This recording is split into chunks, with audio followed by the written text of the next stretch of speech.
ભચાઉ તાલુકાના કડોલ ગામે આવેલા રણ પ્રદેશ તથા અભયારણ્ય વિસ્તારની સરકારશ્રીની જમીન પર મીઠા માફિયાઓ દ્વારા મોટા પાયે ગેરકાયદેસર દબાણ કરવામાં આવી રહ્યું હોવાનું ગંભીર આક્ષેપ સાથે કલેક્ટર કચેરી ભુજ ખાતે લેખિત અરજી કરવામાં આવી છે।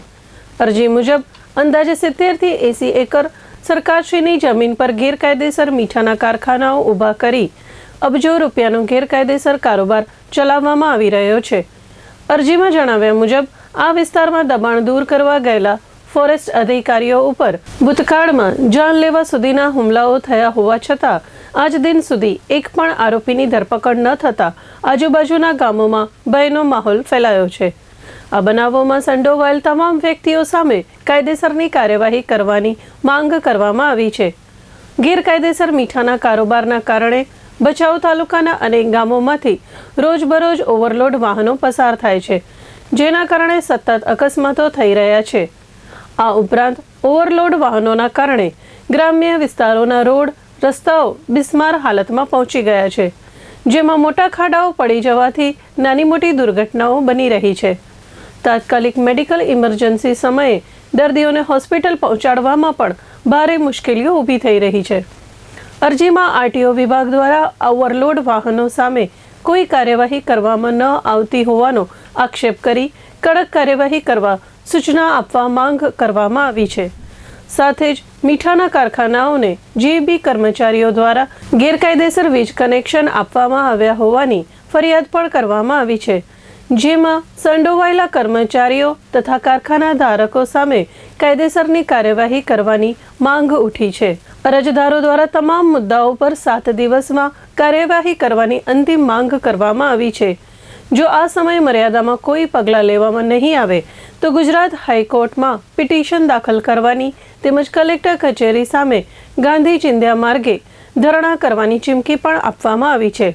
કચ્છ માતૃભૂમિ સંગઠનના દિનેશ કાંઠેચાએ ચંચળ ન્યૂઝ સાથે વાત કરી હતી। આજે અમે કચ્છ કલેક્ટર સાહેબને આવેદનપત્ર આપવા આવ્યા છીએ, જેમાં અમારી માંગણી છે કે કડોલના રણમાં જે અત્યારે હજારો એકર જમીન ઉપર દબાણ છે, એ દબાણની જમીનમાંથી પાકતું મીઠું જે ભચાઉ શહેરના પસાર થાય છે અને ઓવરલોડ ગાડીઓ એના કારણે જ નીકળે છે। એ ઓવરલોડ ગાડીઓના કારણે ભચાઉથી કરી અને કુંજીસર સુધીમાં અત્યારે મોતનું એક હબ બની ગયું છે। રોજ ને રોજ અકસ્માત થાય છે અને નિર્દોષ લોકોના જીવ જઈ રહ્યા છે। તો જેનું મુખ્ય કારણ હોય તો જે કડોલના રણમાં જે જમીનો ઉપર દબાણો છે, જે અભયારણ્યની જમીનો છે, જે સરકારી જમીનો છે, ગૌચર જમીનો છે, તેના ઉપર ભૂમાફિયાઓ જે દબાણ કરેલ છે, મીઠાના માફિયાઓ, એ દબાણ હટે તો આ ઓવરલોડ ગાડીઓ ઓટોમેટિક બંધ થઈ જાય એમ છે। કારણ કે ત્યાં વગર ખર્ચે એ લોકોને કરોડો ને અજબો રૂપિયાનું મીઠું પાકી રહ્યું છે, તો તે લોકોને ટ્રાન્સપોર્ટ તો કરવાનું જ છે। તો આજ મફતની આવક છે, સરકારી જમીન ઉપર દબાણની આવક છે, એ આવકથી આ ઓવરલોડ ગાડીઓ ભરાઈ અને ભચાઉ શહેરની અંદરથી પસાર થાય છે અને એના કારણે નિર્દોષ લોકોના જીવ જાય છે। જેથી અમે આજ કલેક્ટર સાહેબને રજૂઆત કરી છે કે આ ઓવરલોડ ગાડીઓ બંધ થાય, તેમજ કડોલના રણમાં જે અભયારણ્ય જમીનમાં દબાણ છે તે દબાણ પણ દૂર થાય।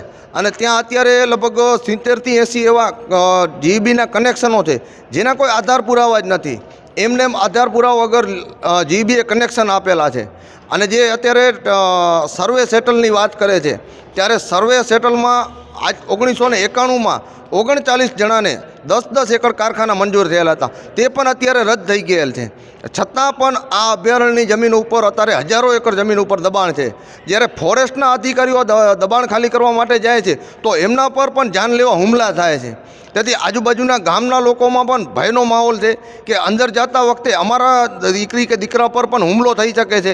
આ મીઠા માફિયાઓ એટલી હદે પહોંચી ગયા છે કે લોકોનો જીવ લેતા પણ વાર નથી કરે। જો એક અધિકારીઓ ઉપર જાનલેવા હુમલો કરી શકતા હોય તો આમ લોકોની શું પ્રજા રહેશે, ચિંતા રહેશે। ત્યારે મારે આપના માધ્યમથી કહેવું છે કે આ કડોલના જે મીઠા માફિયાઓ છે તે તમામ મીઠા માફિયાઓ ઉપર કાયદેસરની કાર્યવાહી કરી અને તમામ કારખાનાઓ ખાલી કરવામાં આવે અને જે અભયારણ્ય અને ફોરેસ્ટની જમીન છે તેના પર કેરિયાનું વાવેતર થાય, એવી મારી તમામ માંગણીઓ છે। અને અત્યારે હાલે આપણે જોતો કે તે કડોલના રણમાં પાણી લાવવા માટે લગભગ સરહદી વિસ્તારમાંથી કેનાલ ખોદવામાં આવી છે।